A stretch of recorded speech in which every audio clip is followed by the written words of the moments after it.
আমাদের প্রিয় নবী তখনও পৃথিবীতে ভূমিষ্ঠ হয়নি।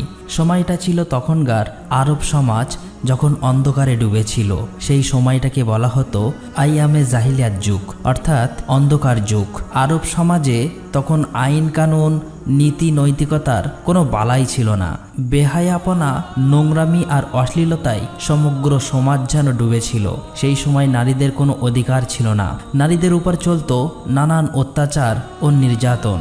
এমনকি অনেক সময় কন্যা সন্তানদের জীবিত কবর দেওয়া হতো। এতে মানুষের মনে বিন্দুমাত্র মায়া, মমতা, ভালোবাসা ছিল না। নারীদেরকে সেই সময় ভোগের পণ্য মনে করা হতো। এমনকি বাজারে নারী পুরুষের দাসদাসী হিসাবে বেচাকেনা করার রীতি ছিল। সেই সময় বিভিন্ন প্রান্ত থেকে মুসলিমরা মক্কায় কাবা তোয়াফ করার জন্য আসলেও কাবাঘরের ভিতরে ছিল ৩৬০টি মূর্তি। কারণ মক্কায় তখন মুসলিমদের পাশাপাশি খ্রিস্টান, ইহুদি সহ বিভিন্ন গোত্রের মানুষ ব্যবসার জন্য স্থায়ী বা অস্থায়ীভাবে বসবাস করত, যাদের মধ্যে কাফের ও মুশরিকদের সংখ্যা অনেক বেশি হওয়ায় তাদের দাপট ছিল অনেক বেশি। এরপর সময় এসেছিল ৫৭০ খ্রিস্টাব্দে। তখন মক্কার নেতা ছিলেন নবীজির দাদা এবং কুরাইশ বংশের প্রধান আব্দুল মুত্তালিব, যিনি কাবাঘরের রক্ষণাবেক্ষণের দায়িত্বে ছিলেন। আর নবীজি তখন মা আমিনার গর্ভে। এর মধ্যে হঠাৎ একদিন আরবে বিশাল হস্তি বাহিনীকে দেখা যায়, যারা ক্রমশ মক্কার দিকে এগিয়ে আসছে এবং মানুষজন তাদের ভয়ে বাড়িঘর ছেড়ে পালাচ্ছে। কারণ সেই হস্তি বাহিনীকে প্রতিহত করার মতো শক্তি তাদের ছিল না। এমনকি ততক্ষণে সেই হস্তি বাহিনী মক্কার অনেকেরই ধরে নির্যাতন করতে শুরু করেছে এবং নবীজির দাদা আব্দুল মুত্তালিবের ২০০ উট সহ মক্কাবাসীর সমস্ত উট কেড়ে নিয়েছে, যাতে তারা তাদের সাথে লড়াই করতে না পারে। ঠিক তখনই দেখা যায় নবীজির চাচা আবু তালেব এসে আব্দুল মুত্তালিবকে মক্কার পরিস্থিতি সম্পর্কে জানায় এবং বলে, বাবা, আমরা ওই হস্তি বাহিনীর সাথে বিবাদ করে পারবো না, বরং আমরা আত্মসমর্পণ করি। আব্দুল মুত্তালিব তখন তার ছেলে আবু তালেবকে নিয়ে রওনা হয় হস্তি বাহিনীর প্রধানের সাথে দেখা করতে।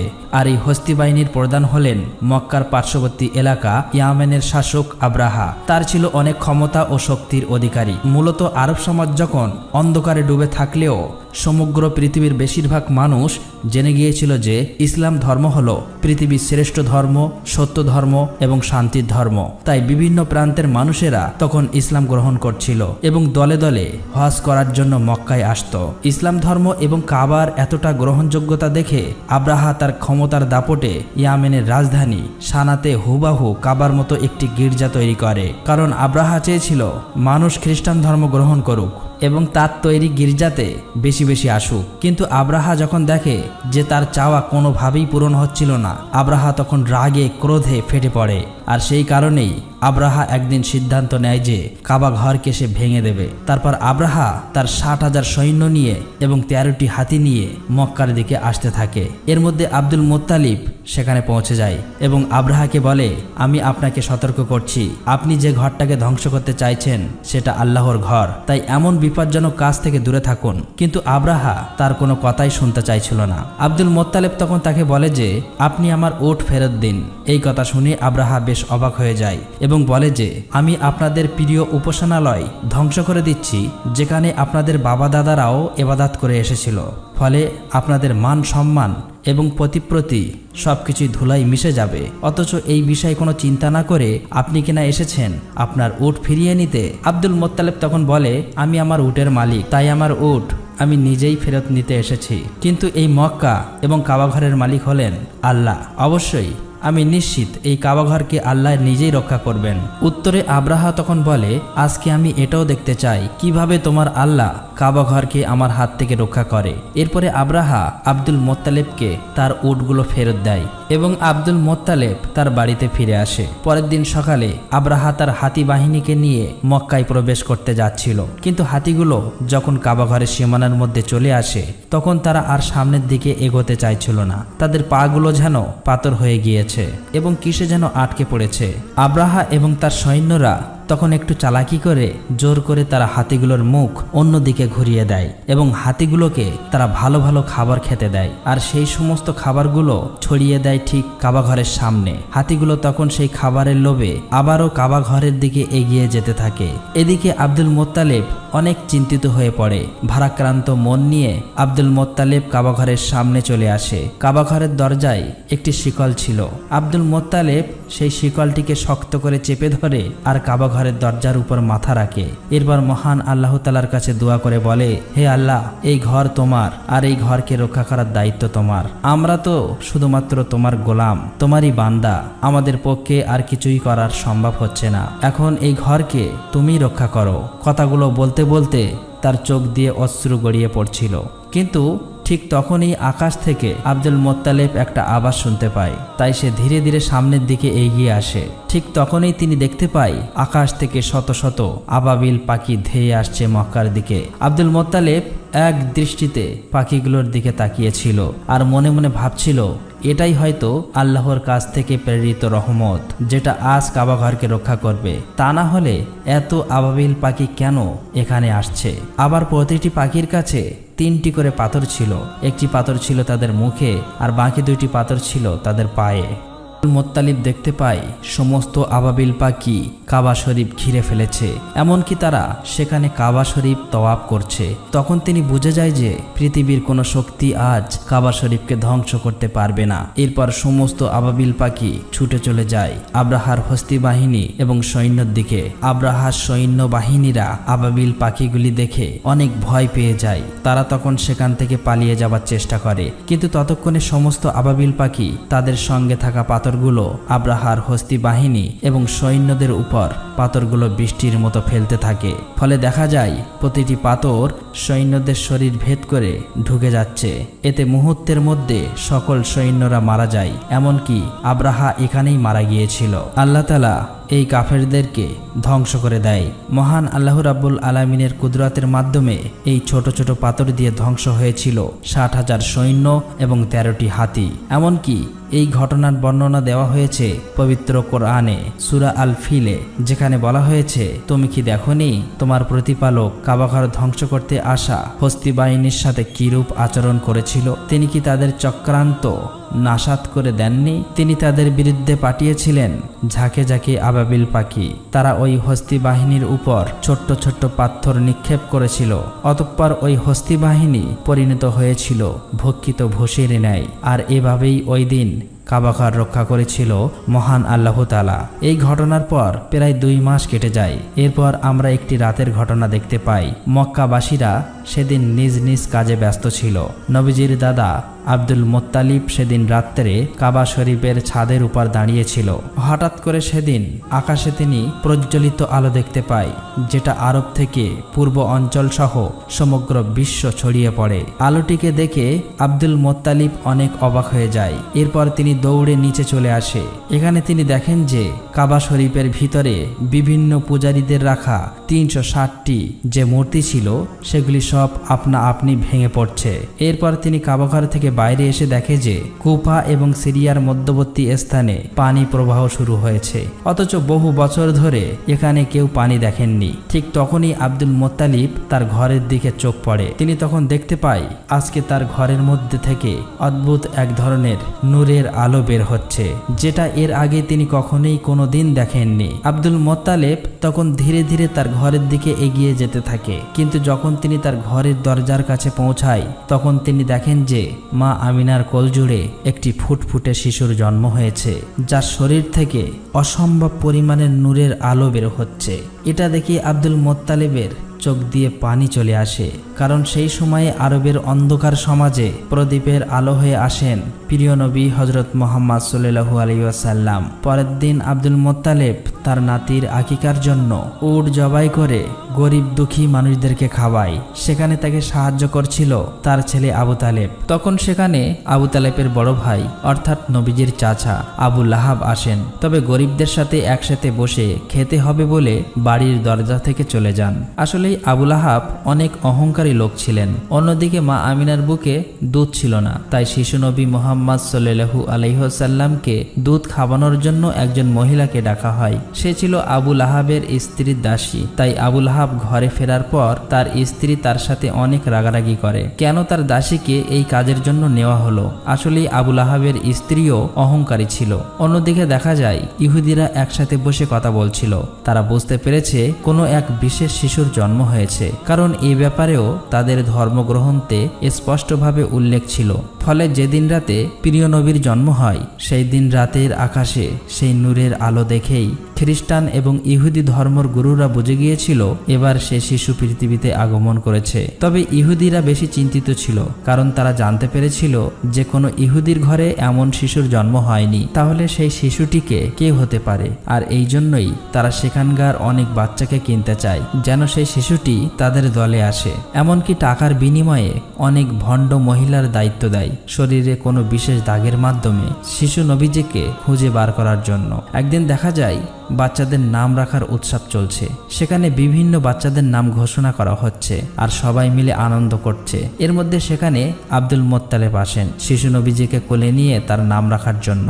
আব্দুল মোত্তালেব প্রথমে সেই কালো পাথরে হাত রাখেন, তখনই দেখা যায় কাবার সেই দরজার হাতলটি দরজায় বাড়ি মারছিল আর শিশু নবীর শরীর থেকে নূরের আলো বের হচ্ছিল। আব্দুল মোত্তালেব তখন সবার সামনে জনসম্মুখে শিশুটির নাম ঘোষণা করেন মুহাম্মদ। এটা শুনে সেখানে থাকা বিভিন্ন গোত্রের মানুষেরা বলতে থাকে যে এটা আবার কি নাম, এটা তো আমাদের কোনো দেবদেবীর নামের সাথে মেলে না। আসলেই তারা আগে কখনোই মোহাম্মদ নামটি শোনেনি, তাই সেখানে থাকা মানুষগুলো এটা নিয়ে বলাবলি করছিল। তখন সেখানে আবু তালেব সবার সামনে এসে বলে, হে লোক সকল, তোমরা থামো, এই শিশুটির নাম রাখা হয়ে গিয়েছে আর তোমরা কখনোই তা পরিবর্তন করতে পারবে না। এই বলে তিনি সবাইকে থামিয়ে দেন এবং সবাই তা স্বাচ্ছন্দ্যে মেনে নেন। এরপর দেখা যায় আবুল আহাব তার স্ত্রীর সেই দাসীকে ফেরত নিতে এসেছে, যে শিশু নবীকে প্রথমবার দুধ পান করিয়েছিল। ফলে ক্ষুধার্ত নবীজি আর দুধ পান করতে পারছে না। এ নিয়ে আব্দুল মোত্তালেব সরাসরি আবুল আহাবের কাছে আসে এবং এর কারণ জানতে চায়।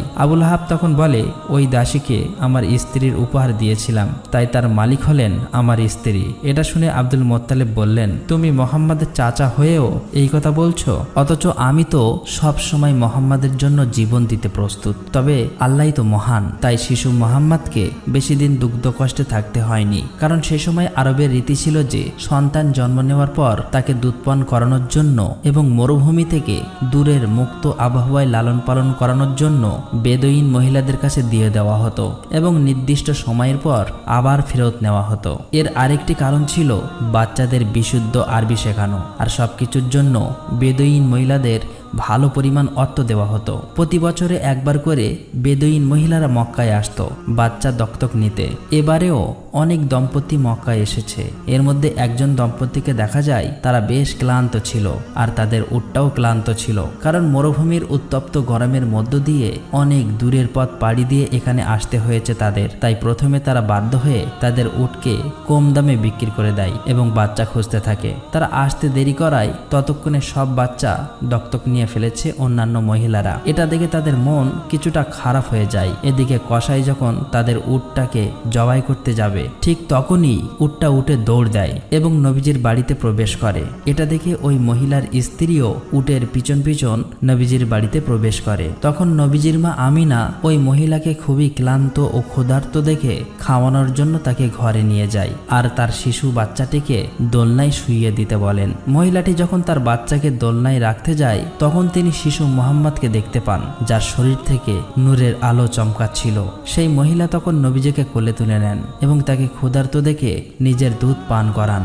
আর এই মহিলাই ছিলেন নবীজির দুদুমা হালিমা। আসলে নবীজিকে লালন পালনের জন্য বেশি টাকা দেওয়ার সামর্থ্য নেই বলে নবীজিকে তখনও কেউ দত্তক নেয়নি। আসলেই নবীজিকে লালন পালনের জন্য বেশি টাকা দেওয়ার সামর্থ্য নেই বলে নবীজিকে তখনও কেউ দত্তক নেয়নি। তাই নবীজির দাদা আব্দুল মোত্তালেব এবং মা আমিনা শিশু নবীজিকে লালন পালনের জন্য এ ব্যাপারে কথা বলেন হালিমা এবং তার স্বামীর সাথে। মা হালিমা এবং তার স্বামী তাতে রাজি হয়ে যায়, যদিও তারা জানতো এই ব্যাপারে তারা ভালো কোনো অর্থ পাবে না।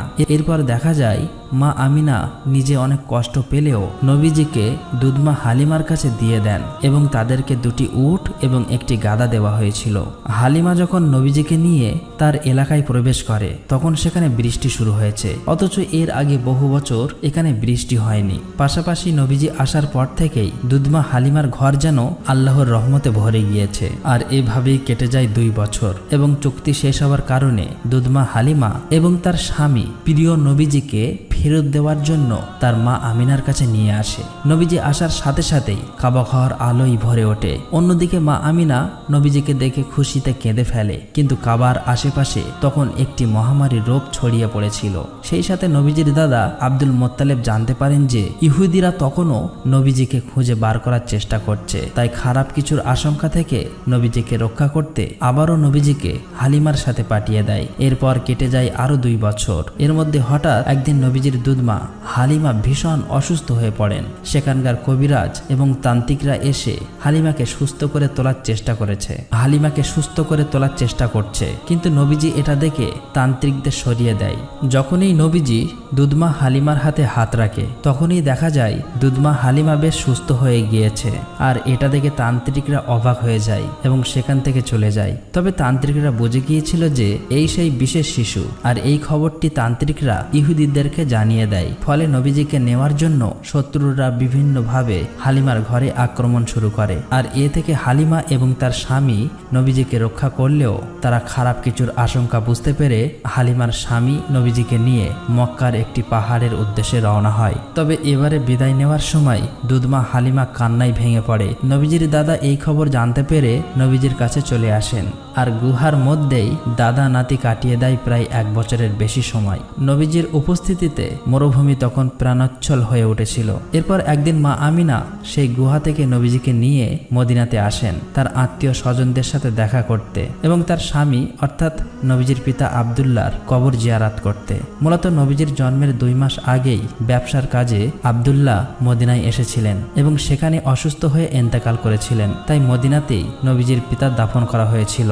মা আমিনা এখানেই নবীজিকে তার পিতা সম্পর্কে বলতে থাকেন এবং নবীজির সাথে একটা ভালো সময় কাটাতে থাকেন। কিন্তু মাত্র 2 মাসের মধ্যেই মা আমিনা হঠাৎ অসুস্থ হয়ে পড়েন। আর এই অবস্থাতেই নবীজিকে নিয়ে মদিনা থেকে ফেরার পথে মা আমিনাও ইন্তেকাল করেন। ফলে মাত্র 6 বছর বয়সেই নবীজি এতিম হয়ে যান। তবে এই অবস্থাতে ইহুদিরা নবীজির উপর আক্রমণ করলে নবীজির চাচা তাদেরকে প্রতিহত করেন। এরপর আবু তালেব নবীজিকে তার দাদা আব্দুল মোত্তালিবের কাছে মক্কায় নিয়ে আসেন। আব্দুল মোত্তালেব এবং নবীজি সব সময় একসাথেই থাকতেন। এমনকি কাবার রক্ষণাবেক্ষণ এবং মক্কায় হজ করতে আসা মানুষদের দাদার সাথে নবীজিও সহযোগিতা করতেন। তবে সেই সময় একদিন কাবা তওয়াফ করার সময় আব্দুল মোত্তালিব হঠাৎ করে অসুস্থ হয়ে পড়েন। আর এই সুযোগেই নবীজির অহংকারী চাচা আবু লাহাব চাই কুরাইশদের নেতা হতে, কিন্তু কিছুদিনের মধ্যেই আব্দুল মোত্তালেব নবীজিকে তার চাচা আবু তালেবের হাতে তুলে দেয় এবং কিছুদিন পর নবীজির দাদা আব্দুল মোত্তালেব ইন্তেকাল করেন।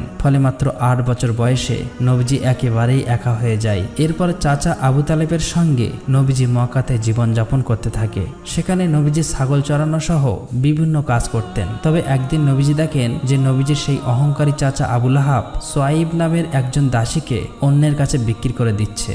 কিন্তু সোয়াইবের স্বামী সেটা না করার জন্য আবু লাহাবকে অনুরোধ করতে থাকেন, কারণ সে অসুস্থ ছিল।